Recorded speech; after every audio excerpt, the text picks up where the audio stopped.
Ahojky, já vás vítám u 5. dne. Máme tu takový malý balíček. Já miluji všechny balíčky, ať jsou malý, velký, kundelatý.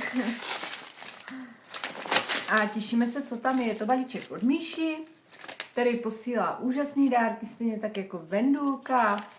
A Míša teda to nepopsal, takže já si můžu klidně vylosovat, jaký balíček chci, jaký se mi líbí. Takže jsem si teď vybrala tenhle, protože mě zaujal svou malostí.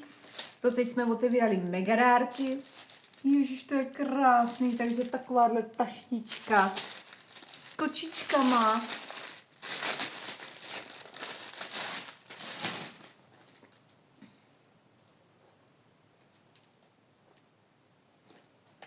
No ta je nádherná, koukejte na to. Takže tam si budu dávat třeba nůžky nebo různé šablonky na filc.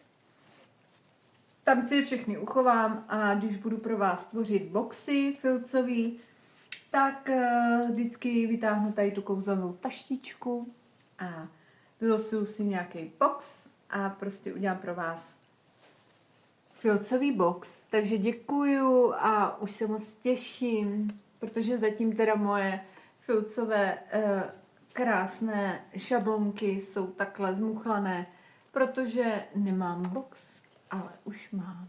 Takže děkuju za taštičku a kočičky jsou úžasný, prostě miluješ kočičky přece. Takže děkuju, Míšo, a vidíme se u 6. dne. Pa!